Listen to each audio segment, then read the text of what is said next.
when you push off from the shore in the St. John, there is that sense of the unexpected. Rivers capture imaginations. Rivers are the stuff of myth. That finding of self that happens when you're surrounded by the cycles, the rhythm, and the peace of nature, that's just precious and under threat. Most people will never know the story.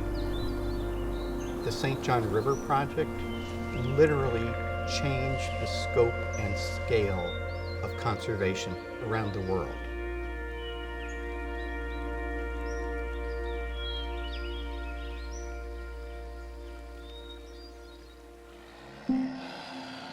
In the spring of 1998, it seemed that suddenly all of Northwoods was for sale.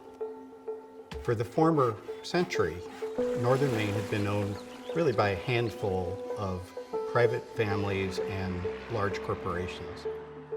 Congress was trying to look at it. All sorts of people were looking at this question of who's going to own the lands. We had this idea that we needed to protect some big pieces of forest, and we couldn't get in on the action. Until Kent got that phone call just before Thanksgiving. Kent Womack gets a call and is asked to consider being a bidder on the lands along the St. John River. The St. John River is the lodestone. It has an amazing number of species that don't grow anywhere else in Maine, and some of them nowhere else in the East. This was a very unexpected opportunity to protect 200,000 acres of land along the wildest and the most remote wilderness river left in the eastern U.S. And all that we needed was $35 million in 6 weeks.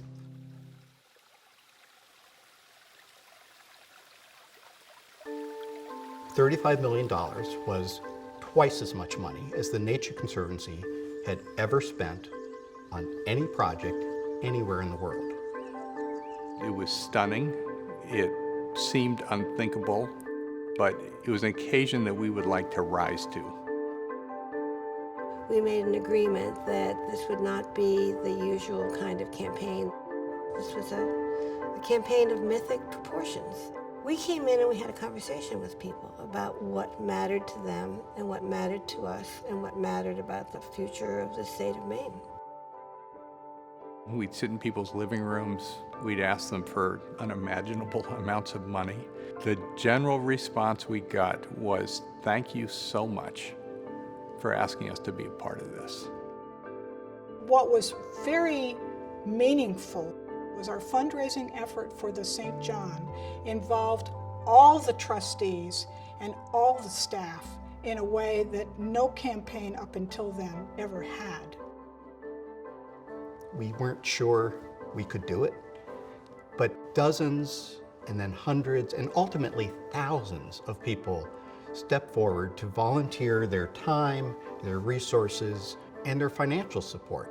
So much so that we closed the campaign having raised not 35, but $57 million. And just like that, the world of conservation turned upside down.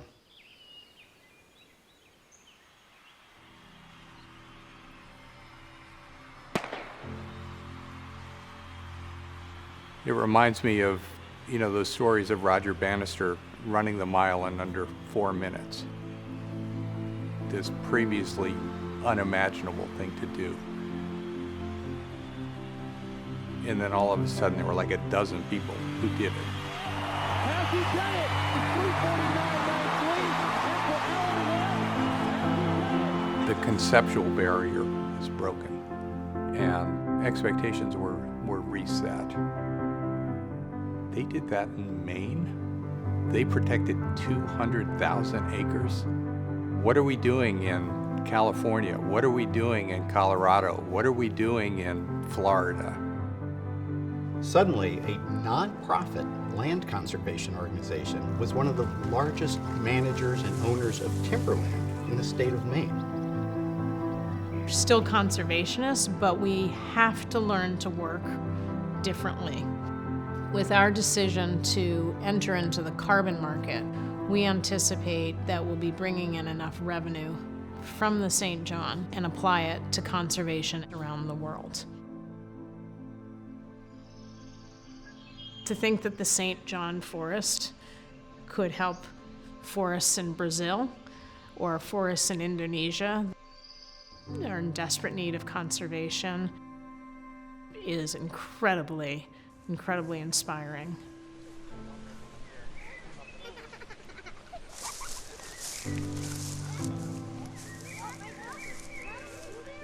All of us want to leave the world a better place. You know, we each try to do that in our own way by being good parents, good partners, working hard. But there are few opportunities as tangible where go to your grave knowing that you've made a real contribution to the world. Anyone can be bold, but to do it with love and compassion and humility, those folks showed us how to do that, and that's an honor to help carry that on.